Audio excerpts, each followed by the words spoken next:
안녕하세요. 그레이스 성형외과의 최문섭입니다. 오늘은 역형성 대세포 림프암과 관련되어 있는 여러 가지 질문들 중에 피막과 관련되어 있는 이야기를 한번 해보고자 합니다. 첫 번째로 보형물을 제거를 하거나 또는 교체를 할 때 피막을 제거를 해야 되느냐 말아야 되느냐에 대해서 먼저 말씀드리면은 거기에 대한 어떤 정확한 정답은 어디에도 없습니다. 예방적인 목적으로 피막을 제거를 해야 되느냐 하지 말아야 되느냐에 대한 내용은 없습니다. 물론 치료 목적으로 만약에 이 암이 발생됐었을 때 치료를 하기 위해서는 당연히 피막을 꼭 제거를 해야 되는 것이고요. 지금 오늘 말하고자 하는 것은 예방적 목적인 것입니다.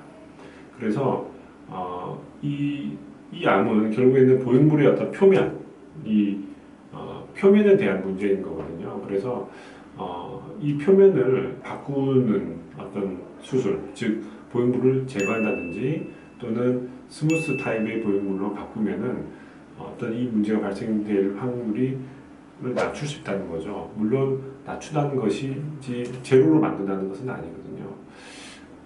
그 부분에 대해서 좀 더 우리가 불안해하고 한다라고 하면은 보형물을 싸고 있는 피막도 같이 절제를 할 수가 있겠습니다. 그런데 많은 병원에서 피막 절제를 한다고 했었을 때 이거를 쉽게 하자 또는 또 위험성이 있으니까 하지 말자 이렇게 말을 많이 하고 있는데, 보형물이 들어가면은 모든 보형물은 우리 몸속에서 피막이 발생이 됩니다. 피막은 두꺼운 경우도 있고 얇은 경우도 있는데요. 대부분이 근육 아래에 들어갑니다.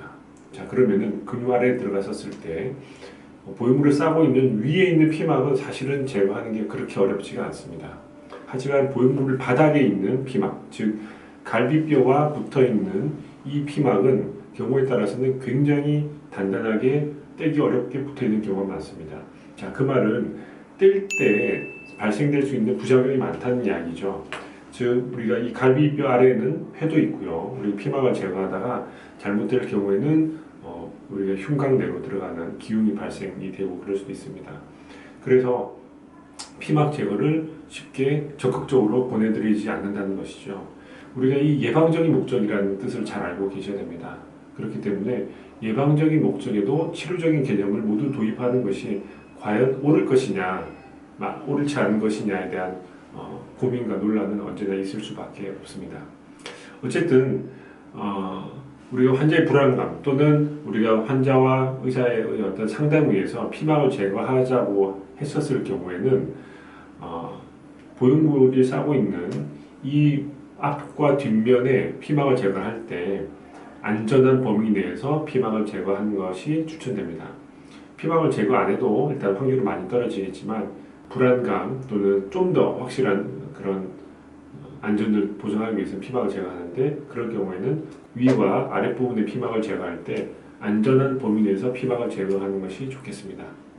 어쨌든 그래도 우리가 공식적인 가이드라인에서는 꼭 피막이나 또는 피막을 제거한다든지 보형물을 제거한다든지에 대한 가이드라인은 사실은 없는 상태입니다.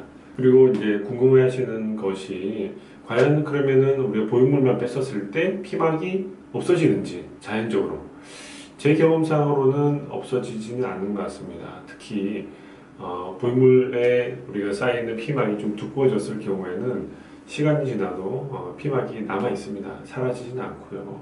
대신에 피막이 우리 몸 안에서 딱 붙어서 공간을 거의 가지지 않고 붙어있는 정도는 되겠죠. 그렇기 때문에 피막을 사라지는 것까지 원한다고 하면은 피막을 최대한 많이 제거를 하긴 해야 됩니다. 보형물 뺀다고 해서 시간이 많이 지난다고 한들 피막이 사라져서 없어지고 그러지는 않습니다. 물론 조금 얇아질 수는 있을 것 같습니다. 피막을 제거해야 되냐 말아야 되느냐 고민이 많은데요. 일단은 상담을 해보고 좀 정하시고 하셔도 늦지 않을 것 같고, 그리고 이 암에 대해서 너무나 많은 두려움을 가져서 당장 어떻게 이걸 해야 된다, 당장 제거 안 하면 문제가 된다, 그런 것들은 사실은 아닙니다. 그래서 검사하면서 또는 일단 성형외과나 또 식약처의 어떤 입장을 들으면서 정하셔도 너무 늦지 않으실 것 같습니다.